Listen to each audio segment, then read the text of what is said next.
Question है right the Cartesian equation of the line P Q passing through points P 2 to 1 and Q है 5 1 - 2। ठीक है, तो Cartesian form of line क्या होता है? x minus x1 divided by A equal to y minus y1 divided by B equal to z minus z1 divided by C. ठीक है, ABC क्या होता है? एबीसी होता है डायरेक्शन रेशियोज ऑफ, इसको लिखो direction ratio of parallel vector. ठीक है,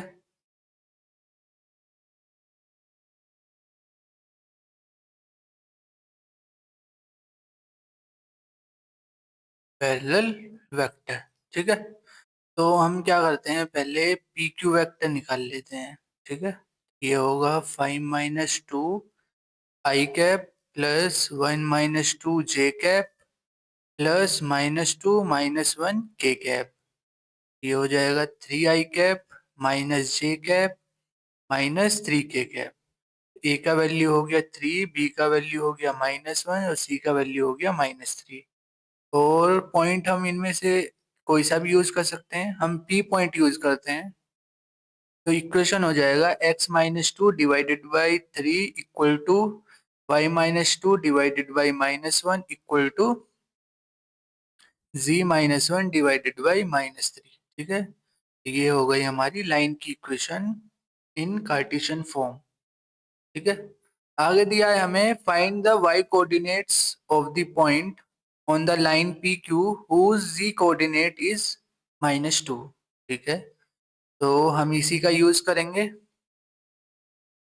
y - 2 divided by -1 equal to z - 1 divided by -3। हम इसको k के इक्वल ले लेते हैं। ठीक है, तो ये इसके इक्वल हो जाएगा z - 1 इक्वल टू -3 के, और z क्या है? -2। ये हो गया -3 इक्वल टू -3 के, k का वैल्यू हो गया 1। हमें चाहिए y कोऑर्डिनेट, तो y - 2 divided by -1 equal to k का वैल्यू 1 है। यहाँ पुट कर दो इसे, तो y कोऑर्डिनेट्स क्या आ जाएंगे? y कोऑर्डिनेट्स आ जाएंगे माइनस, सॉरी ये होगा 2 - 1, तो ये 1 हो जाएगा +1। y कोऑर्डिनेट होगा +1। सिमिलरली हम x कोऑर्डिनेट भी निकाल सकते हैं, तो इसको निकाल लेते हैं। x कोऑर्डिनेट होगा 5। ठीक है, ये हमसे पूछा नहीं है लेकिन हम निकाल सकते हैं x कोऑर्डिनेट भी। ठीक है, आगे बढ़ते हैं। सेकंड क्वेश्चन है integration of dx upon x square minus 6x plus 13। X square minus 6x plus 13। ठीक है, तो हम क्या करते हैं, पहले इसे परफेक्ट स्क्वायर बना लेते हैं। ये 2 × 3x +9 करो -9 प्लस 13, ये होगा dx अपॉन, हम इतने पार्ट को हम लिख सकते हैं x - 3 होल स्क्वायर, और ये हो जाएगा 4। ठीक है, अब 4 को हम क्या लिख सकते हैं? 2 स्क्वायर, इसको 2 स्क्वायर लिख दो। अब हम इसमें x - 3 को t सब्स्टिट्यूट कर देते हैं, तो dx बराबर dt होगा। तो ये बन जाएगा dt upon T square plus 2 square, और इसका हमें फॉर्मूला पता है, ये होता है 1/t tan inverse t upon, sorry 1/a होगा। ये हो गया 1/a tan inverse t upon a plus C. ठीक है, a होता है हमारा ये हो जाएगा 2 tan inverse t upon 2 plus C. t को हम दोबारा से x/3 लिख देते हैं, x/3 डिवाइडेड बाई 2 प्लस सी। ये होगा हमारा इसका इंटीग्रेशन। ठीक है, आगे बढ़ते हैं। Find the general solution of the differential equation e power dy by dx equal to x square. ठीक है, तो ln ले लेते हैं both side, take ln both side. ये हो जाएगा dy by dx ln e equal to ln x square, और ln e का वैल्यू होता है 1। ये हो जाएगा 1 इक्वल टू, इसको लिख देंगे हम ln x 2 ln x। ठीक है, अब हम वेरिएबल सेपरेशन मेथड का यूज कर लेंगे, तो dy इक्वल होगा 2 ln x dx के, ठीक है। इंटीग्रेशन कर दो बोथ साइड, तो y equal to 2 of integration of ln x कैसे निकालोगे, इसे हम निकाल लेंगे इंटीग्रेशन बाय पार्ट से, ठीक है। तो इसको पहला ले लेना, ये हो गया दूसरा फंक्शन। ये कैसे हमने डिसाइड किया, आइलेट से, ठीक है।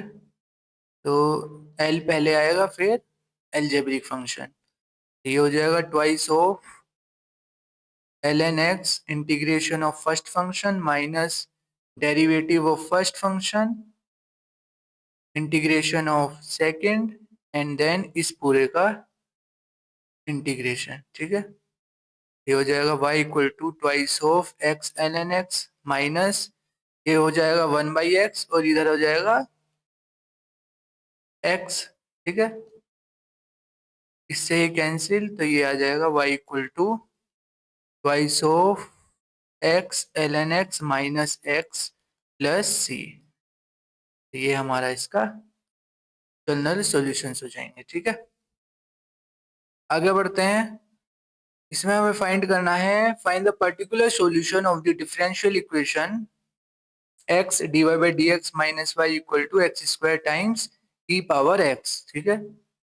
तो ये तो first order linear differential equation हो गई। तो ये तो हमें कैसे फाइंड करते हैं इसको, तो पहले हम क्या करते हैं, x से डिवाइड कर देते हैं, तो होगा x e पावर x। अब हम क्या निकालते हैं, इंटीग्रेशन फैक्टर। ये होता है e power integration of -1/x dx, ये हो जाएगा 1/x, ठीक है। तो सॉल्यूशंस क्या होंगे इसके, सॉल्यूशन होगा integration of x e power x 1/x dx, x से x कैंसिल, तो ये हो जाएगा y/x equal to e power x plus c, ठीक है। अब हमें निकालना है पर्टिकुलर सॉल्यूशन, और कंडीशन हमें दी है जब x का वैल्यू 1 है तो y का वैल्यू 0 है। तो इस कंडीशन को इसमें पुट कर दो, तो e पावर 1 प्लस c, तो c का वैल्यू हो गया -e। अब इसे इसमें अगेन दोबारा पुट कर दो, तो सॉल्यूशंस क्या हो जाएंगे हमारे, ठीक है। तो ये हमारा इसका पर्टिकुलर सॉल्यूशन हो जाएगा, ठीक है। आगे बढ़ते हैं, तो इस क्वेश्चन में हमें निकालना है, इफ ए वेक्टर दिया है हमें, बी वेक्टर दिया है, सी वेक्टर दिया है, R such that the vector this, ये वाला वेक्टर परपेंडिकुलर है सी वेक्टर के। तो जब भी दो वेक्टर परपेंडिकुलर होते हैं तो जो डॉट प्रोडक्ट होता है वो 0 होता है, ठीक है। तो हम इसमें ये वाला कॉन्सेप्ट यूज करेंगे, ठीक है। तो सबसे पहले इसको फाइंड कर लेते हैं, ये क्या वेक्टर है, तो ए का वैल्यू है 2i plus 2j plus 3k plus lambda, B का है, बी वेक्टर है -i plus 2j plus k, ठीक है। इसको मैं डी वेक्टर बोल देता हूँ, ठीक है। तो डी वेक्टर हो गया हमारा 2 माइनस लैम्डा आई कैप प्लस 2 प्लस 2 लैम्डा जे कैप प्लस 3 प्लस लैम्डा के कैप। और सी वेक्टर क्या है हमारा, 3i प्लस जे। अब इन दोनों का डॉट प्रोडक्ट 0 कर दो, ये हो जाएगा 2 माइनस लैम्डा आई कैप प्लस टू लैम्डा जे कैप प्लस 3 प्लस लैम्डा के कैप डॉट 3i प्लस जे, ये क्या हो गया 0, ठीक है। तो अब डॉट प्रोडक्ट कर लो इनका, 2 - लैम्डा 3 प्लस 2 लैम्डा, और ये 0 हो जाएगा इक्वल टू 0। इसको सॉल्व कर लो, 6 - 3 lambda plus 2 lambda equal to 0। तो लैम्डा का वैल्यू आ जाएगा 8, ठीक है। तो ये हमारा इसका आंसर हो जाएगा। आगे बढ़ते हैं, तो इस क्वेश्चन में हमसे पूछा है, a pair of dice is thrown and the sum of the numbers appearing on the dice is observe to be 7, ठीक है। तो हमने पेयर ऑफ डाइस को थ्रो किया, और जो इन दोनों डाइस पर जो नंबर आए हैं उनका सम 7 होना चाहिए, ठीक है। और हमसे पूछा है find the probability that the number 5 has appeared on at least one die. जो नंबर 5 है वो एटलीस्ट एक डाई पर होना चाहिए, ठीक है। तो सबसे पहले हम ऑल पॉसिबल आउटकम्स लिख लेते हैं। ये होगा 1 1, 1 2, 1 3, 1 4, 1 5, 1 6। ये हो गया 2 1, 2 2, 2 3, 2 4, 2 5, 2 6, 3 1, 3 2, 3 3, 3 4, 3 5, 3 6, 4 1, 4 2,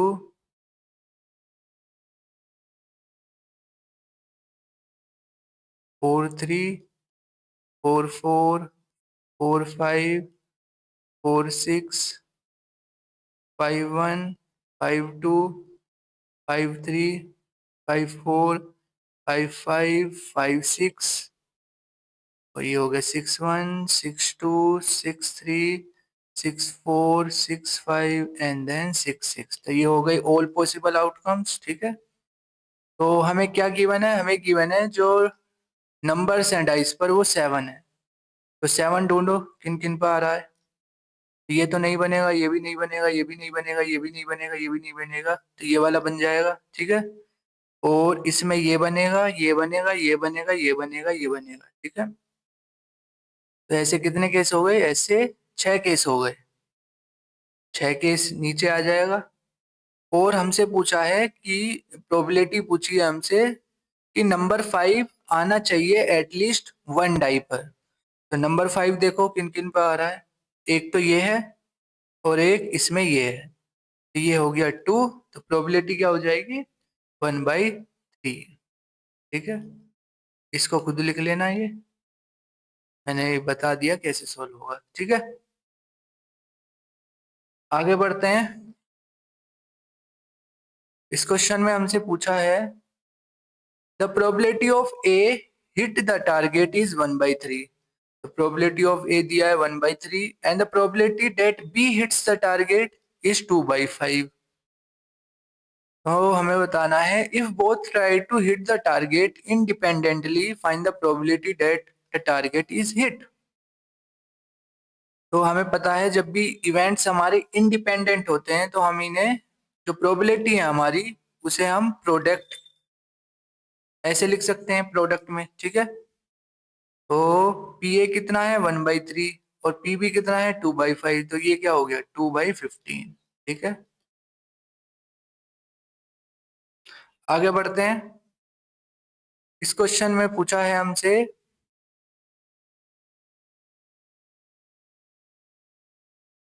if the distance of the point from the plane is 5/√3 तो find the values of lambda।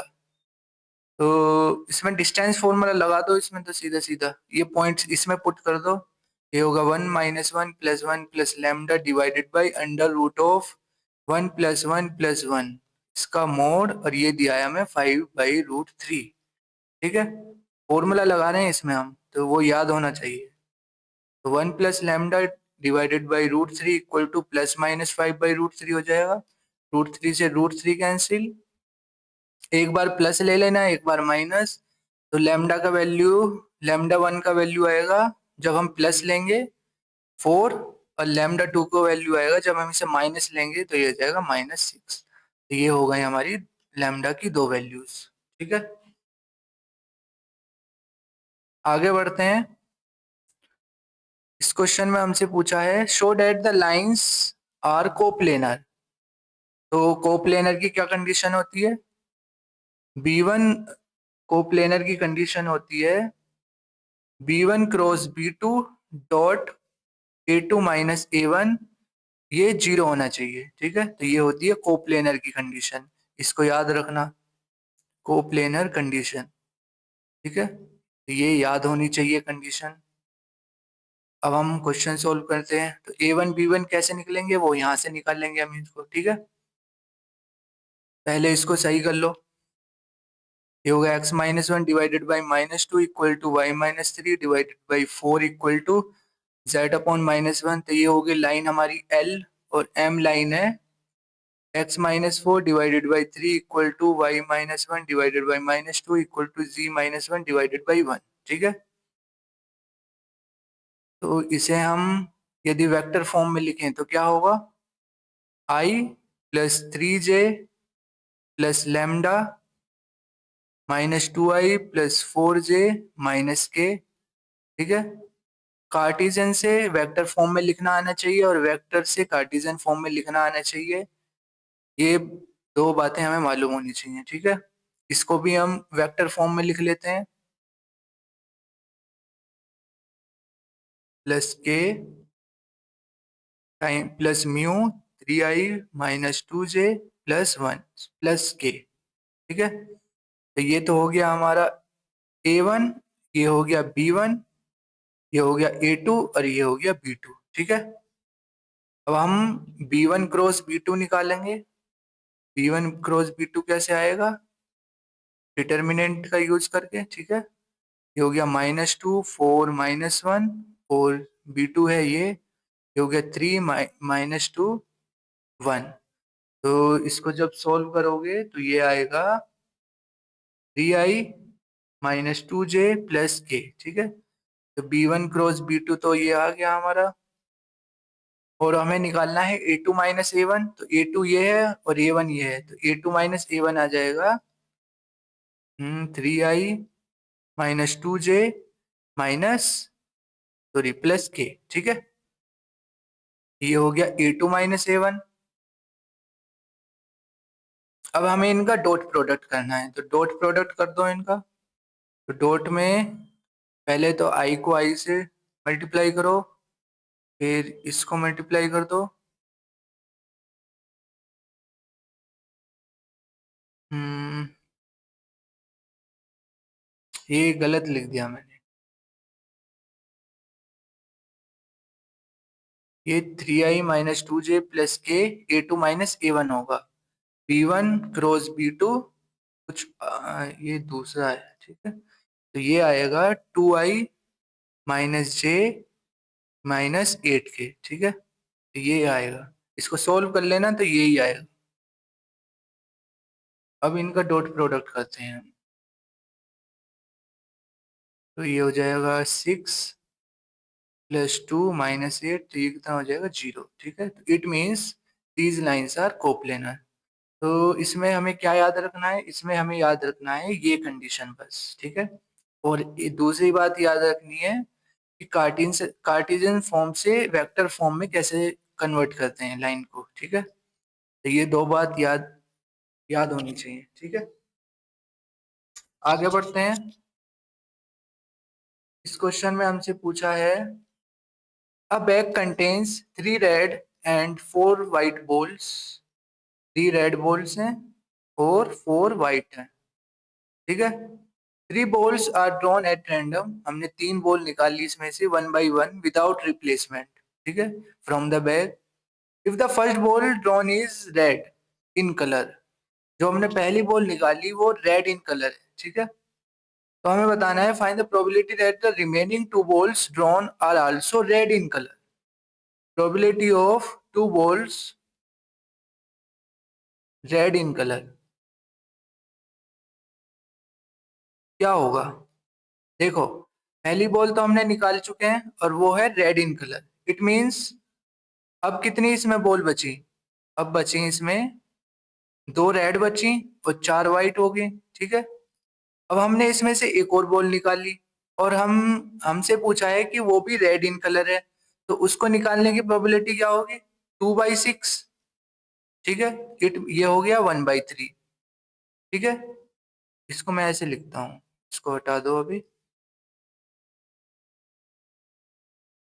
मैं लिखता हूँ यहाँ पर सेकेंड बॉल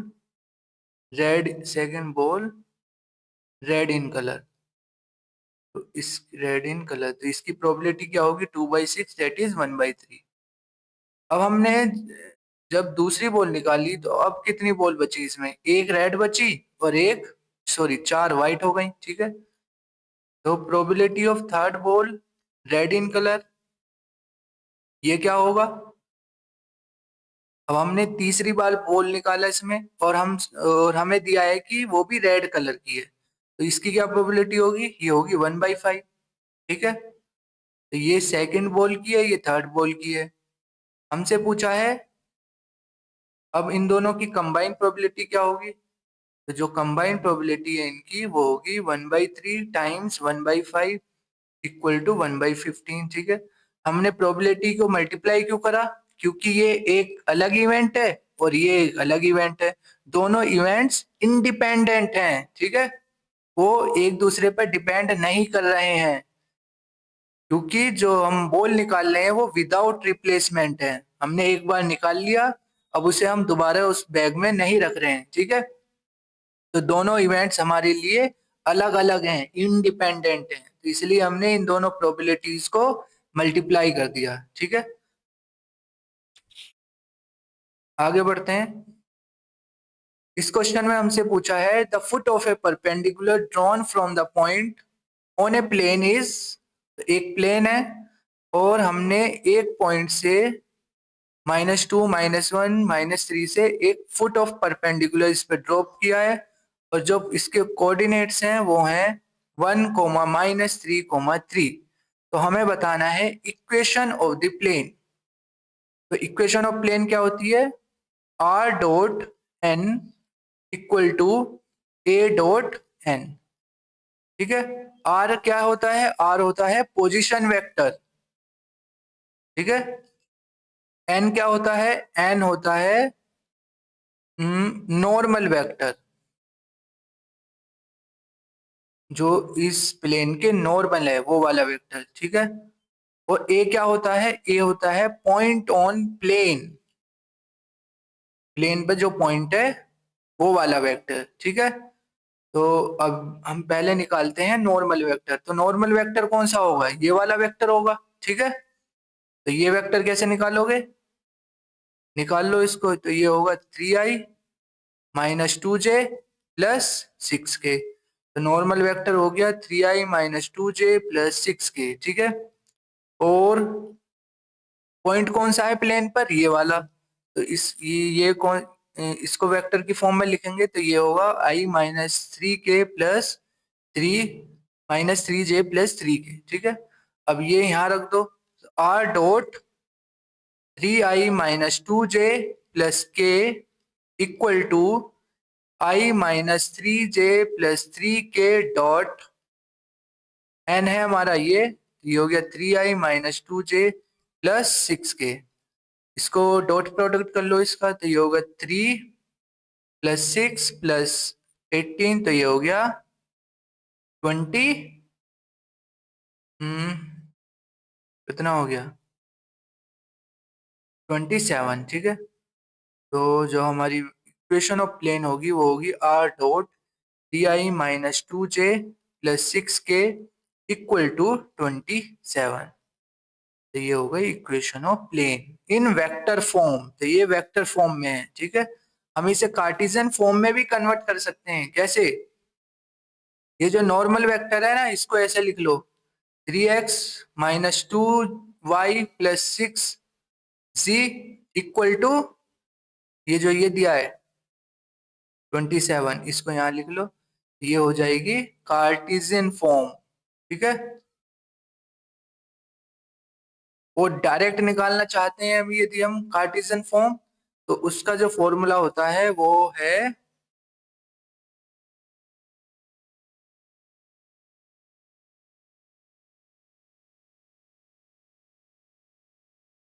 इसका जो फॉर्मूला होता है कार्टेशियन फॉर्म का, x A times x minus x1 plus B times y minus y1 plus C times z minus z1 equal to 0।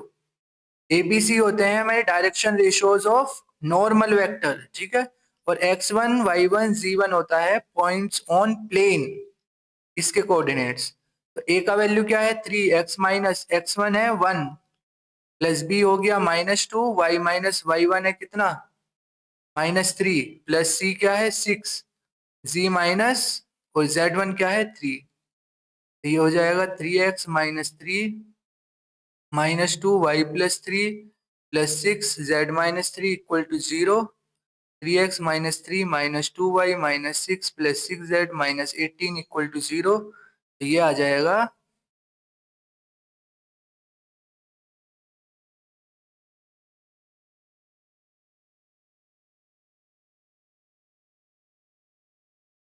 ये हो जाएगा 3x - 2y + 6z = 27। ठीक है, सेम आ रहा है ना। ठीक है, तो प्लेन के भी केस में हमें कार्टेशियन टू वेक्टर फॉर्म और vector to Cartesian form conversion आना चाहिए। ठीक है, आगे बढ़ते हैं।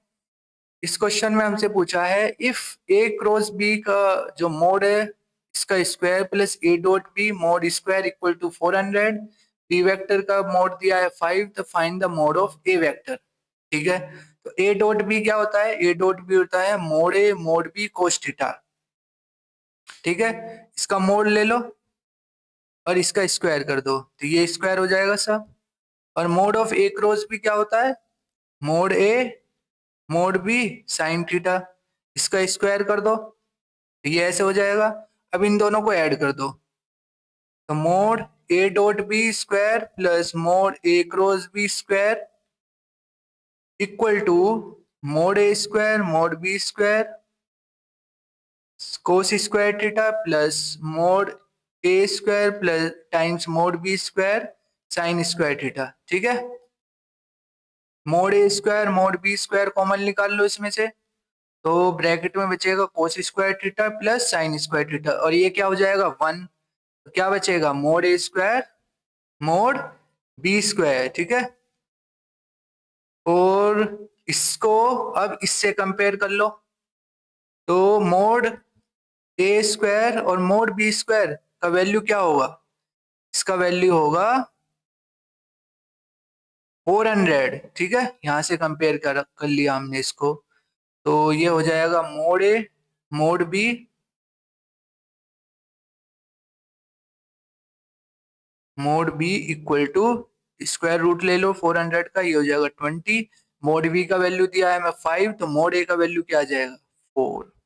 ठीक है, तो ये हमारा इसका आंसर हो जाएगा। ठीक है, थैंक यू। तो इस वीडियो में जितने भी क्वेश्चन थे वो हमने कंप्लीट कर लिए। आई होप समझ में आए होंगे। Till then bye, thank you.